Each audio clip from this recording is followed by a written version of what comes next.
یہ آپ کے سامنے غار حرا ہے، جسے جبل النور اور جبل الاسلام بھی کہا جاتا ہے۔ یہی وہ غار ہے جہاں آپ صلی اللہ علیہ وآلہ وسلم پر سب سے پہلی وحی نازل ہوئی۔ چنانچہ صحیح بخاری میں تیسرے نمبر میں یہ روایت موجود ہے۔ روایت کی راویاں ہیں ام المؤمنین امی عائشہ صدیقہ رضی اللہ تعالی عنہ۔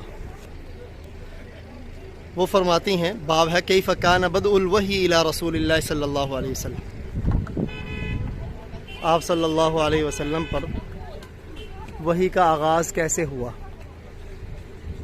کہ ابتدا میں جب آپ پر وحی کا آغاز ہوا، الرؤیا الصالحہ، سچے خوابوں سے ہوا، جو آپ رات کو خواب دیکھتے، جاءت مثل فلق الصبح، صبح کی روشنی کی طرح عیاں ہو جاتا۔ ان سچے خوابوں کے بعد پھر آپ صلی اللہ علیہ وسلم کو خلوت اور تنہائی وہ پسند ہو گئی۔ ثم حبب الیہ الخلا، تو اس خلوت کو گزارنے کے لیے مکۃ المکرمہ سے 7 کلومیٹر کے فاصلے پر یہ پہاڑ ہے۔ ابھی تو آپ دیکھ رہے ہیں یہاں سڑک بنی ہے اور پہاڑ پہ چڑھنے کا راستہ بھی کچھ نہ کچھ اسے بنا سنوار دیا گیا ہے۔ تو اس وقت اس کی کیسی صورتحال ہوگی۔ ابھی تو دیکھیں اس طرح کی کچھ آدھے راستے تک سیڑھیاں ہیں، بعد میں بھی راستے کو کچھ تراش کر صحیح کر دیا گیا ہے۔ تو یہاں آ کر آپ اپنی خلوت گزارتے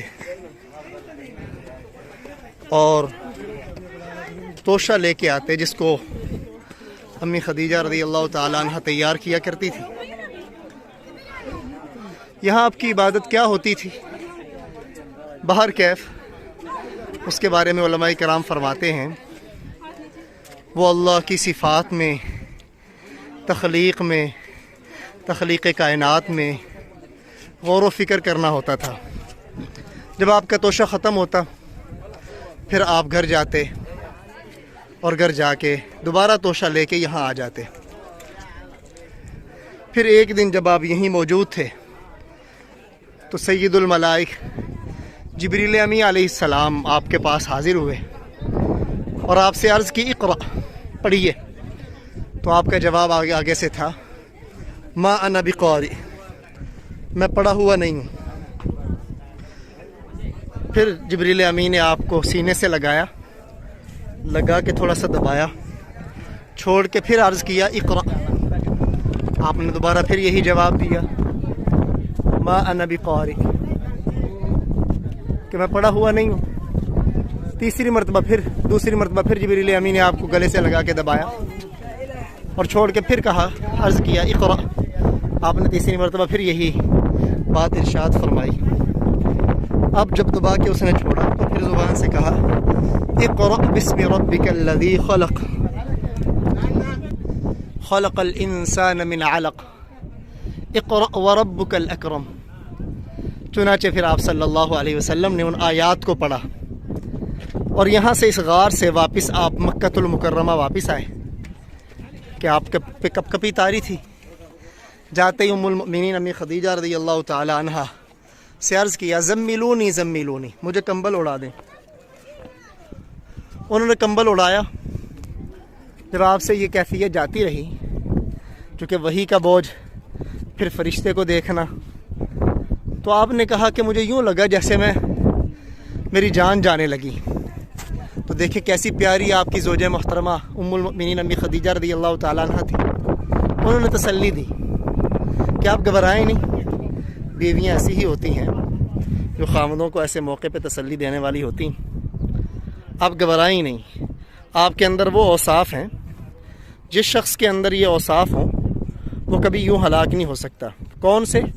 انک لتصل الرحم، آپ صلہ رحمی کرتے ہیں، وتحمل الکل، دوسروں کا بوجھ اٹھاتے ہیں، وتکسب المعدوم، جو کمانے کی صلاحیت نہیں رکھتا اسے بھی کما کے دیتے ہیں، وتقری الضیف، مہمان نوازی کرتے ہیں، وتعین علی نوائب الحق، اور حق بات جو بھی ہو اس میں آپ ساتھ دیتے ہیں۔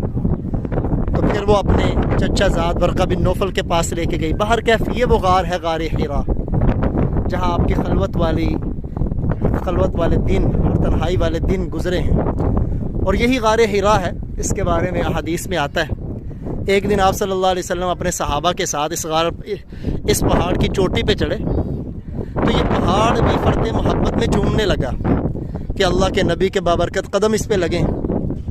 تو آپ نے مخاطب کر کے کہا اسکن حرا، اے حرا سکون میں ہو جا، ما علیک الا نبی او صدیق و شہید، تمہارے اوپر اللہ کا ایک نبی ہے، ایک صدیق ہے یا شہید ہے۔ تو غار حرا فوراً جومنا بند ہو گیا، یعنی رک گیا۔ بہر کیف اسلامی تاریخی مقامات میں بڑی عظمت والا یہ مقام ہے۔ وہ الگ بات ہے کہ اس پہاڑ کے اوپر چڑھنا نہ کوئی فرض ہے، نہ واجب ہے، نہ سنت ہے، بس اگر کسی ایمان والے کا شوق ہے کہ میرے پیارے نبی کے قدم جہاں لگے ہوں، جہاں راتیں گزری ہوں، اس مقام کو دیکھوں، تو شوق کے آگے بڑی قربانی دی جا سکتی ہے۔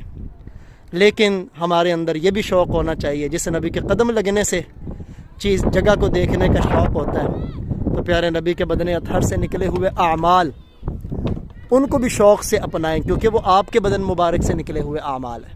اللہ ہمیں عمل کی توفیق دے۔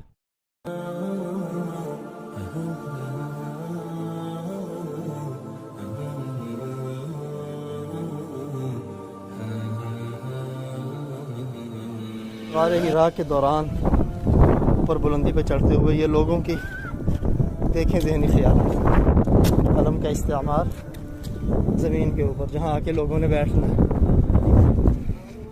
اور یہ دیکھیں خصوصاً پاکستانی اور ہندوستانیوں کے حال۔ غار حرا بہت بلندی کے اوپر ہے، یہ دیکھیں نیچے آپ مکہ المکرمہ کی آبادی دیکھ سکتے ہیں، کتنی چھوٹی چھوٹی نظر آ رہی ہے، اور وہ سامنے مکہ ٹاور باہر کیا ابھی چڑھائی کا تیسرا حصہ ہوا ہے۔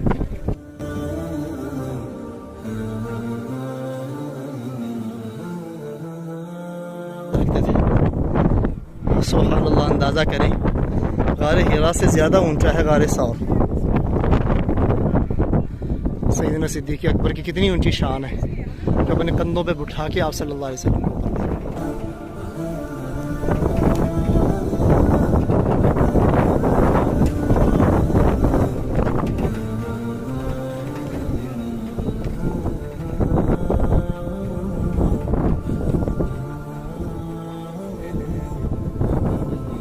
یہ میری والدہ محترمہ ہے جی، ماشاءاللہ کتنا شوق ہے غار حرا کے اوپر چڑھ رہے ہیں۔ ان کا شوق یہ ہے کہ جہاں جہاں نبی کے قدم لگے ہیں وہاں بس مجھے لے جاؤ۔ ہم تھک ہار کے بیٹھے ہوئے ہیں، لیکن وہ جوش اور جذبے کے ساتھ چڑھ رہے ہیں ماشاءاللہ۔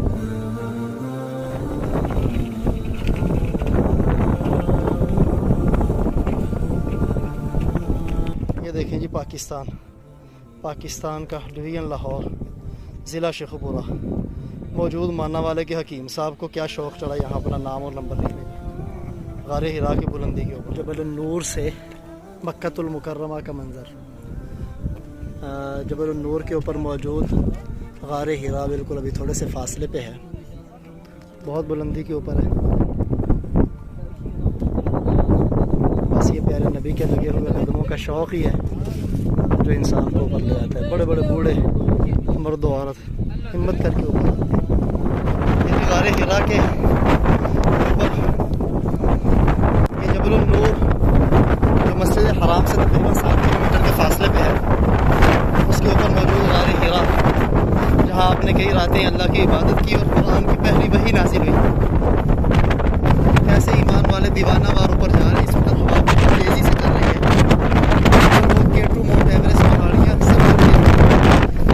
صرف اپنے نام اور ریکارڈ بنانے کے لیے۔ یہ بھی اہل ایمان ہے جو اتنی بلندی پہ چڑھتے ہیں صرف پیارے نبی سے عشق اور محبت میں۔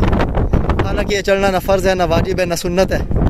اللہ تعالیٰ مسلمانوں کو یہی شوق پیارے نبی کے بدن سے نکلے ہوئے اعمال، فرض، واجب اور سنت کو پورا کرنے کے اندر بھی نصیب فرمائے۔ بلکہ اس سے بڑھ دیکھیں جس سامنے غار حرا ہے، یہ وہ مقام ہے، کتنی بلندی کے اوپر ہے، 3,000 سے زائد فٹ کی بلندی ہے، جہاں ہمارے پیارے آقا صلی اللہ علیہ وسلم اعلان نبوت سے قبل تشریف لایا کرتے تھے، اور یہیں پہلی وحی نازل ہوئی، اقرأ بسم ربک الذی خلق۔ اگرچہ یہاں کوئی نفل پڑھنا مسنون نہیں ہے، لیکن لوگ شوق سے پڑھتے ہیں کہ اللہ کے نبی یہاں عبادت میں چاہے جیسے بھی عبادت گزارتے تھے، تو اس شوق میں لوگ یہاں آتے ہیں۔ بہت بلندی کے اوپر ہے، پیچھے آپ دیکھ سکتے ہیں۔